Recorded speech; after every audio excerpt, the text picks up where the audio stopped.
저희가 지난주에는 예수님께서 성령에 이끌려서 광야에서의 시험을 받으신 그런 말씀을 함께 들었습니다. 사람이 되어 오셔서 사람이 겪을 수 있는 가장 극심한 고통인 배고픔과 또 굶주림, 그리고 조롱당함, 유혹, 이런 것들을 받으셨죠. 하지만 예수님은 성령의 능력으로 그것을 잘 이겨내셨음을 우리가 보면서 하나님이 원래 의도하셨던 참 인간으로서의 모습을 회복하심을 우리에게 보여주셨습니다. 그리고 나서 예수님은 이제 본격적인 공생애를 시작하셨는데요, 이에 대해 오늘 본문 앞 14절부터 15절을 보면 이렇게 말씀하고 있어요. 예수께서 성령의 능력으로 갈릴리에 돌아가시니 그 소문이 사방에 퍼졌고 친히 그 여러 회당에서 가르치심에 무사람에게 칭송을 받으시더라. 아멘.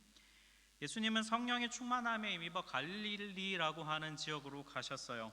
갈릴리 지역은 예수님께서 공생의 시간 대부분을 보내신 지역인데요, 이 유대 땅 지도를 보면 북쪽이 갈릴리 지역이라고 되어 있고 남쪽은 예루살렘 수도가 있고요, 그 사이 중간에 사마리아라고 하는 지역으로 크게 세 등분으로 이렇게 나눌 수 있어요. 근데 예수님이 3년여간의 공생애를 하실 때 대부분의 사역은 위쪽인 이 갈릴리 지역에서 주로 많은 시간을 보내셨어요. 이 갈릴리는 종교와 권력의 중심지인 예루살렘과는 굉장히 대조되는 그런 장소였습니다. 예수님께서 어린 시절을 보내셨던 나사렛, 그리고 성인이 돼서 이사하셨던 가버나움이라고 하는 모든 곳이 다 갈릴리에 속했던 지역이지요. 예수님은 그 갈릴리에서 소외된 사람들, 병든 사람들, 가난한 사람들, 그런 사람들, 보통 사람들을 만나서 그들의 병을 고치시고 먹이시고 말씀을 가르치셨습니다. 그런데 이에 대한 사람들의 반응이 어떠했냐면 아주 폭발적이었어요. 거의 뭐 요즘으로 따지면 BTS의 버금가는, 아마 아미들이 들으면 기분 나쁠지 모르지만 정말 큰 인기를 얻으셨어요. 예수님은 이 갈릴리 지역에서 주로 마을 회당에서 가르치셨는데요, 회당은 유대 지역 마을 곳곳에 위치한 마을의 어떤 센터의 역할을 하는 곳이었습니다. 안식일이 되면은 사람들이 이곳에 모여서 말씀을 듣고 함께 토론을 하기도 했고요, 평일에는 마을에 어떤 중요한 회의가 있을 때 모이는 곳, 그리고 지나가는 나그네들이 하룻밤 지낼 수 있는 그런 곳, 그래서 마치 요즘으로 따지면 마을 회관 같은 그런 곳이 바로 회당이었어요. 그렇게 마을 사람들이 모일 수 있는 곳이었기 때문에 예수님은 전략적으로 마을 회당을 찾아다니시면서 하나님 나라 복음을 전하셨어요. 그래서 이 갈릴리 지역 일대에서 예수님은 굉장히 유명한 사역자가 되셨습니다. 그 유명세를 몰아서 이제 예수님이 자신의 살던 고향인 나사렛을 방문하시게 되셨습니다. 회당에 가셨을 때 16절에서 이렇게 말씀해요. 예수께서 그 자라나신 곳 나사렛에 이르사 안식일에 늘 하시던 대로 회당에 들어가서 성경을 읽으려고 서심해. 회당에서 안식일에 예배를 하면 먼저 처음 하는 것은 기도를 함께 드립니다. 그리고 율법서, 즉 토라인 모세 오경 중에 한 본문을 읽어요. 그리고 나서 나머지 선지서 중에서 또 한 구절의 말씀을 골라서 읽습니다. 그리고 나서 한 사람이 설교를 쭉 해요. 근데 회당 설교는 오늘날 이런 교회처럼 따로 정해진 설교자가 매주 하는 것이 아니었어요. 그때그때 다른 설교자가 섭외되어서 세워졌습니다. 아마도 이 나사렛에 있는 회당의 중심인 회당장이 예수님에게 그날의 설교를 부탁했던 것으로 보여집니다. 예수님께서 이날 선지서에서 율법서는 뭘 읽었는지 모르겠지만 선지서 말씀 중에 이사야서 61장 1절과 2절 말씀을 읽으셨는데 그 내용이 본문 앞 4장 18절부터 19절에 나오는 말씀이에요. 이 4장 18절 19절은 굉장히 중요한 말씀이기 때문에 저희 같이 한번 한 목소리로 읽었으면 합니다. 주의 성령이 내게 임하셨으니 이는 가난한 자에게 복음을 전하게 하시려고 내게 기름을 부으시고 나를 보내사 포로된 자에게 자유를, 눈먼 자에게 다시 보게 함을 전파하며 눌린 자를 자유롭게 하고 주의 은혜의 해를 전파하게 하려 하심이라 하였더라. 아멘. 여기 인용된 이 이사야서 61장 1절과 2절은 예수님께서 태어나시기 수백 년 전에 있었던 선지자 이사야가 메시아에 대한 예언이에요. 하나님의 구원을 행하고자 하나님께서 메시아를 보내실 것이라는 말씀인데요. 메시아가 어떤 일을 하는지 18절에 보면 총 4가지 일이 나와 있어요. 첫 번째는 가난한 자에게 복음이 전해진다는 것입니다. 여기 가난한 자의 원어인 헬라어 프토코스는 실제로 진짜 돈이 없어서 가난한 것을 말해요. 그리고 당시에 가난한 자들이 받았던 고통은 당연히 돈이 없어 받는 고통도 있었지만 동시에 이들이 받았던 고통은 영적인 죄책감을 가지고 있었어요. 당시 사람들은 돈이 없어 가난한 사람들 향해 게을러서 저렇다, 혹은 하나님으로부터 축복받지 못해서 저렇다라고 하는 비난을 그들이 했던 것이죠. 이 신앙적인 정죄를 받지 않는 그 나라, 이제 예수님은 이제 그 가난한 사람들에게 복음이 전해졌다는 것은 너희가 이제 더 이상 가난하다는 이유만으로 하나님의 저주를 받았다고 하는 그 거짓 메시지가 아니라 이제 하나님의 나라는 그런 것이 아니라 너희도 이곳에서 복 있는 자라는 것을 선포하는 그 말씀을 전했다는 것이죠. 두 번째로 포로된 자에게 자유함이 얻어져요. 지금 이스라엘은 로마의 지배 아래 있습니다. 그래서 엄밀한 의미에서 포로라고 말하기는 조금 어렵지만 정치적인 압박 아래에 놓여 있어요. 그리고 사실 이 말씀은 좀 더 근본적인 의미로 보면 죄의 포로가 된 우리를 자유롭게 하시기 위해 오셨다라고 해석할 수 있어요. 세 번째, 무슨 일을 하시냐면 눈먼 자가 다시 보게 됩니다. 여기서 다시 보게 된다는 헬라어 아나블레피스라고 하는 이 단어는 원래 정상적으로 잘 보던 사람이 시력을 잃었다가 다시 회복할 때 쓰이는 말이에요. 예수님께서 실제로도 이런 기적을 행하셔서 정말 보지 못하는 사람을 다시 보게 하셨지요. 하지만 동시에 이것은 영적으로 눈이 멀어 있어서 깨닫지 못하는 사람들에게 참 깨달음을 주신다는 의미로 사용된 단어예요. 마지막 네 번째, 눌린 자를 자유롭게 하세요. 당시 이방 민족 로마의 압제하에서 많은 세금 부담을 갖고 있었던 억눌림이 있었고요. 동시에 종교 지도자들이 가진 그들의 그 종교 수많은 규율로 인해서 평민들은 심각한 영적인 압박감 가운데 놓여져 있었습니다. 예수님은 그들에게 그 억눌림으로부터 자유하게 해 주시겠다는 것이죠. 메시아가 하는 이 4가지 사역을 다 종합을 해보면 이제 19절에 이렇게 마무리가 되고 있어요. 주의 은혜의 해를 전파한다. 여기서 은혜의 해라고 하는 이 단어는 구약 성경에 나오는 희년을 의미합니다. 희년이라고 하는 것은 뭐냐면 7년에 한 번씩 돌아오는 안식년이 있습니다. 이 안식년이 7번 돌아오는 해가 77, 49년이 되겠죠. 그러면 49년이 지난 그 다음 해인 50년째가 바로 희년이에요. 희년이 되면 모든 것이 다 리셋됩니다. 땅도 원래 주인에게로 돌아가고 노예였던 자가 자유인으로 풀려나게 됩니다. 그래서 아무리 망하고 아무리 어려워도 이 희년 제도가 가동이 되면 2대와 3대째의 가난이 대물림되지 않고 끊겨지고 다시 회복되는 것이죠. 그래서 이 희년이 의미하는 것, 주의 은혜의 해가 의미하는 것은 뭘 의미하는 거냐면 회복을 의미해요. 모든 것을 다시 새롭게 하신다는 것이죠. 예수님은 이제 이 때가 왔다는 것을 선포하시고 나서 뭐라고 말씀하시냐면 4장 21절에 보니 이 글이 오늘 너희 귀에 응하였다. 무슨 말입니까? 너희들에게 정말 기쁜 소식, 삶의 모든 것에 억눌려 있고 가난하고 힘들어하고 고통받는 이 삶에 회복할 그 때가 바로 왔다라고 말씀하시는 것입니다. 예수님께서는 모든 불의와 고통의 이 현실을 다시 바로잡고 회복하시기 위해서 당신이 오셨고 바로 지금이 그때라고 말씀하시는 거예요. 여러분, 예수님은 회복을 위해 오셨습니다. 저는 이 회복이라는 단어가 참 너무 좋아요. 왜냐하면 우리가 늘 마주대하는 이 땅의 현실은 고통이 있고 아픔이 있고 좌절이 있고 슬픔이 있는 땅이죠. 그런데 이것을 우리의 힘으로 고칠 수 없는데 이걸 다시 리셋하실 수 있는 분, 예수님이 계시다는 것이죠. 그래서 저는 이 회복이라는 단어가 너무 감사해요. 여러분, 이 죄로 인해 망가짐은 우리 인간의 삶에 가장 많이 나타나고 있지 않습니까? 가난하고 우리는 병들어 있고 우리는 때로 폭력과 힘에 억눌려 있고 때로 우리는 죄의 노예가 되어서 비참하게 살아가고 관계가 깨어짐의 아픔을 경험하는 것이 이 땅의 현실이죠. 근데 예수님은 그런 죄로 인해 시작된 모든 것에서 우리를 해방시켜 주시고 원래 하나님이 창조하셨던 그대로 회복시키기 위해서 이 땅에 오셨다는 것이에요. 이게 바로 하나님 나라의 복음입니다. 예수님 그래서 바로 이것이 왔다라고 나사렛 사람들에게 전하셨어요. 그랬더니 고향 사람들의 반응이 어떠했는가?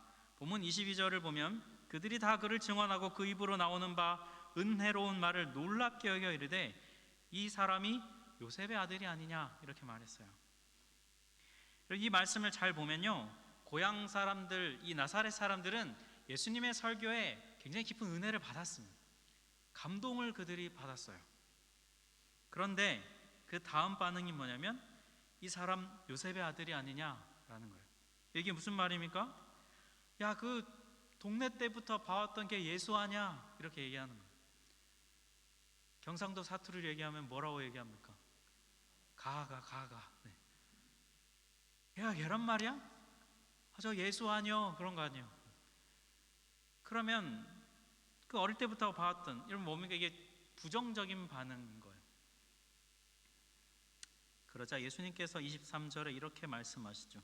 너희가 반드시 의사야 너 자신을 고치라 하는 속담을 인용하여 내게 말하기를 우리가 들은 바 가버나움에서 행한 그 네 일 네 고향에서도 행해라. 이게 무슨 말이냐면 예수님이 하신 얘기가 아니라 지금 예수님이 23절에서 나사렛 사람들이 예수님께 하는 얘기를 다시 반복해서 그들에게 하고 계신 거예요. 두 가지를 그들이 얘기했는데 첫 번째는 속담입니다. 의사야 너 자신을 고쳐라. 이게 무슨 말입니까? 네가 그렇게 잘났으면 너나 잘 고쳐라. 네 병이나 한번 고쳐봐라 라고 조롱하는 거예요. 두 번째는 뭘 얘기했냐면 우리가 소문을 들어보니까 너 가버나움에서 정말 큰 일을 행했다면서 여기서도 한번 잘 되나 한번 해보시지, 뭐 이런 의미를 담고 있는 거예요. 이 조롱에 대해서 예수님께서 24절에 이렇게 말씀하십니다. 내가 진실로 너에게 이르노니 선지자가 고향에서는 환영을 받는 자가 없느니라. 이 말도요 속담이에요.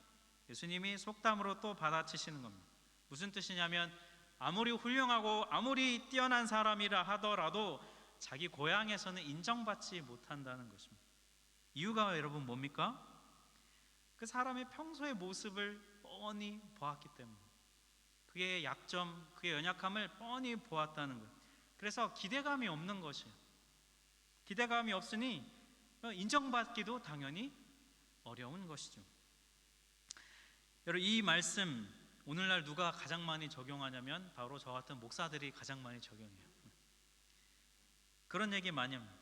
내가 다른 교회 가서 설교하면 성도들이 그렇게 은혜를 받았다고 막 와서 손잡고 막 그렇게 막 하는데 도대체 우리 교회 성도들은 아멘도 안 하고 아무리 설교해도 응답도 없고 뭐 그런다는 거예요.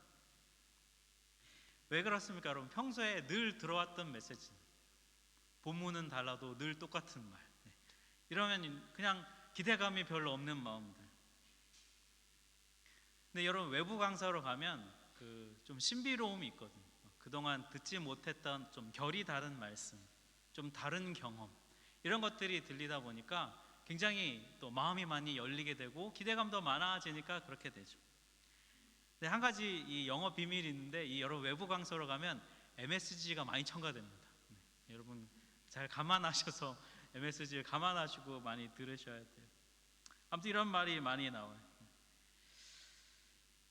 여러분 이 나사렛 사람들이 본문을 보면 분명 예수님의 설교에 은혜를 받았어요. 분명 감동이 있었어요. 근데 왜 부정적으로 반응할까? 이 나사렛 사람들에게는 편견과 고정관념이 있었기 때문이에요. 요한복음을 보면 나다나엘이라고 한 사람 예수님을 만나요. 그리고 나서 예수님에 대해서 메시아를 만났다 막 친구가 얘기했더니 뭐라고 얘기하냐면 야, 나사렛에서 무슨 선한 것이 나와. 나사렛 사람들마저도 편견이 있었을 것임에 분명해요. 야, 우리 동네에서 무슨 개천에서 무슨 용이 나겠나 라는 생각을 갖고 있었던 것이죠. 여러분 편견이라는 단어 이거는 편향된 견해라고 하는 말의 줄임말인데요. 한쪽으로 이렇게 치우쳐서 본다, 이런 뜻을 갖고 있어요. 즉 공정하지 못한 거예요. 한쪽으로 치우친 생각을 가졌을 때에 편견이 있다, 이렇게 우리가 말해요. 사람들은 왜 편견을 가지게 될까요? 이 편견이라는 그 단어의 영어 단어로 prejudice라고 하는데요. 이 prejudice는 라틴어인 프라이유디키움이라는 단어에서 왔다고 해요. 이 프라이유디키움이라는 단어는 무슨 뜻이 있냐면 이전부터 있었던 것, 혹은 이전에 어떤 이미 이루어졌던 결정이나 경험의 기초에서 판단하는 것, 그걸 가리켜 프라이유디키움이라고 해요.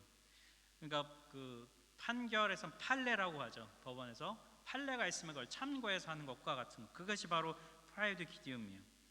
그리고 사람은 누구나 경험이 있잖아요. 그리고 그 경험으로 인해서 생겨난 어떤 결론이 생각과 마음 가운데 있어요. 그게 바로 편견이 됩니다. 이 편견과 비슷한 뜻의 고정관념이 있어요. 고정관념은 뭐냐면 마음속에 굳어져서 변하지 않는 어떤 생각을 말해요. 편견은 치우친 것이고 고정관념은 굳어진 것인데요. 이 고정관념에 대해서는 심리학에서는 이렇게 정의를 해요. 제가 읽어드릴게요.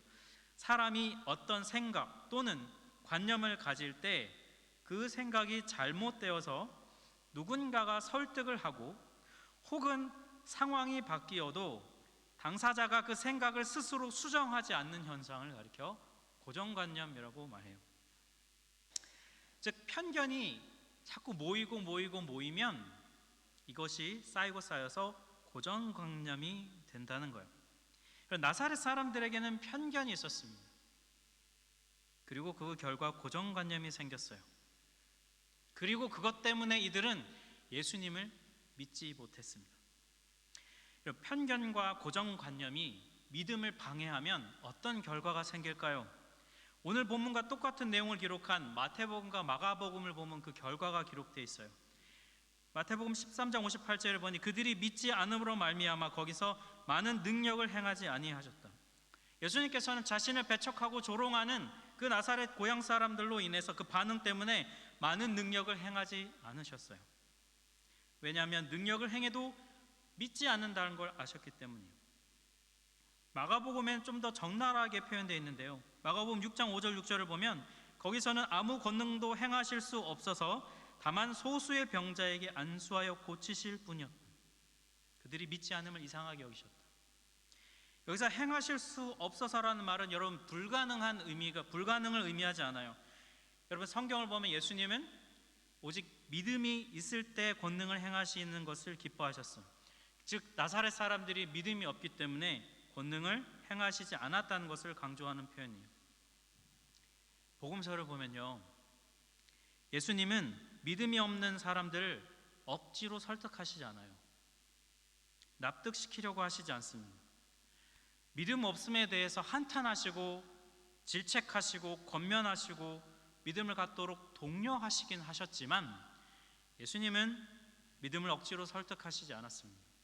왜냐하면요, 사람의 편견과 고정관념에 사로잡혀 있는 한 그들이 권능을 경험할 수 없고 예수를 메시아로 알아볼 수 없기 때문이었어요.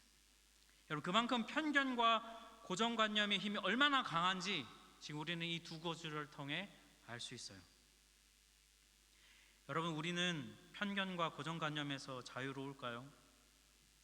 아마 이 자리에 앉아있는 저를 포함한 우리 모두는 다 정도의 차이는 있지만 편견과 고정관념을 갖고 있어요. 다른 사람들에 대해서 우리는 편견이 있습니다. 야 걔는 안 돼, 야 걔하고는 놀지 마, 이런 말 하고요. 그러면 그렇지 뭐 네가 뭘 할 줄 안다고 그래 라는 말을 우리가 입 밖으로는 내지 않아도 마음으로 품을 때가 참 많아요. 우린 하나님에 대해서도 편견이 있습니다. 하나님은 왜 나를 도와주시지 않나? 하나님은 왜 나의 이런 어려움을 외면하시나? 하나님은 왜 나한테 관심이 없으신가? 우리 이런 편견이 우리에게도 있어요. 동시에 여러분 우리는 자기 자신에 대해서도 편견과 고정관념이 있어요. 나는 이런 거 정말 못해. 나는 이런 상황을 절대로 이겨낼 수 없어. 내 성격 하나님도 못 고쳐. 나는 안 변해. 우리는요, 우리 자신뿐이 아니라 우리를 둘러싼 모든 것에 대해서 편견과 고정관념을 갖고 있습니다. 그러면 그 결과가 뭡니까? 예수님의 역사하심을 경험할 수가 없어요. 편견과 고정관념에서 벗어나야 합니다. 그래야 우리가 믿음으로 나아갈 수 있어요. 그럼 편견과 고정관념에서 벗어나려면 뭘 해야 될까요? 두 가지를 말씀드리고 싶어요. 첫 번째로 해야 될 것은 잘못된 생각을 깨트리기로 결단하는 것입니다. 고린도후서 10장 4절과 5절 말씀 우리 같이 한번 한 목소리로 읽었으면 합니다. 우리의 싸우는 무기는 육신에 속한 것이 아니요 오직 어떤 견고한 진도 무너뜨리는 하나님의 능력이라. 모든 이론을 무너뜨리며 하나님 아는 것을 대적하여 높아진 것을 다 무너뜨리고 모든 생각을 사로잡아 그리스도에게 복종하게 하니. 아멘. 여러분, 우리 인생의 싸움의 본질은 육신에 속한 것이 아니라고 바울은 말합니다. 겉으로 드러난 현상과 문제들이 우리에게 있어요. 분명히 있습니다. 우리는 몸으로 이리저리 뛰어다니며 그것을 해결해야 합니다. 하지만 그럼에도 불구하고 그 모든 싸움의 본질적인 것은 영적인 것입니다. 우리의 진짜 싸움은 우리의 생각과 우리의 마음에 있어요.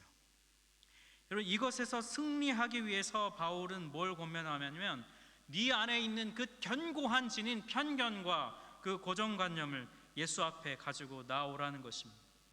왜냐하면 아무리 해도 무너뜨릴 수 없는 이 편견과 고정관념은, 이 견고한 진은, 이걸 깨트리는 힘은 오직 예수께 있기 때문입니다. 하나님의 사랑받는 성도 여러분, 우리 안에 있는 편견과 고정관념 우리 힘으로 깨트릴 수 없습니다. 절대로 깨어지지 않습니다. 정말 큰 일을 경험하지 않는 한 웬만해서는 바뀌지 않아요. 하지만 예수님은 그걸 깨트리실 수 있습니다. 여러분, 불가능한 것이 아니에요. 우리가 그렇게 생각할 뿐이지. 그렇게 불가능하다고 생각하는 것도 편견과 고정관념이죠. 지금 우리가 이 말씀을 듣고 있는 이 순간에도 편견과 고정관념은 우리 안에서 작동하고 있어요. 예수님 앞에 내려놓기로 결단하셔야 합니다. 그럼 결단하는 기도를 하세요. 주님, 제 안에 편견이 많습니다. 주님, 제 안에 고정관념이 너무 강합니다. 이 편견과 고정관념 예수님 발 앞에 내려놓습니다. 깨트려 주십시오라고 그분께 사로잡아 복종하여 드려야 합니다. 예수님은 깨트려 주실 것입니다. 두 번째로 편견과 고정관념에서 벗어나기 위해서 해야 될 것은 올바른 생각을 듣는 것이에요. 로마서 10장 17절에서 바울은 이렇게 선포합니다. 그러므로 믿음은 들음에서 나며 들음은 그리스도의 말씀으로 말미암았느니라. 아멘. 이런 편견과 고정관념이라고 하는 것은 뭐냐면요, 진리가 아닌 것, 즉 비진리가 우리 안에서, 우리의 생각과 마음 안에서 주인 노릇을 하고 있는 것입니다. 이것을 밀어내는 힘은 어디에서 오냐면 진리를 들음에서 옵니다. 올바른 것을 들음에서 와요. 그럼 진리가 아닌 것을 많이 들으면요, 그것도 믿음이 생겨요. 그래서 비진리가 진리인 양 우리 안에서 우리를 다스립니다. 여러분, 이걸 깨트리려면 진짜 진리를 들어야 합니다. 진짜 진리를 들어야 해요. 여러분, 말씀을 들으셔야 합니다. 여러분, 한번 생각해요. 여러분 혼자 생각 많이 하십니까? 아니면 말씀을 더 집중하고 계신가요? 이 독일 땅이 혼자 생각 많이 하게 하는 그런 환경을 갖고 있잖아요. 혼자 생각에 갇혀 있으면요, 그게 바로 편견과 고정관념에 갇혀 있는 것입니다. 내가 혼자 생각하는 시간이 굉장히 많다, 편견과 고정관념이 있을 확률이 아주 높아요.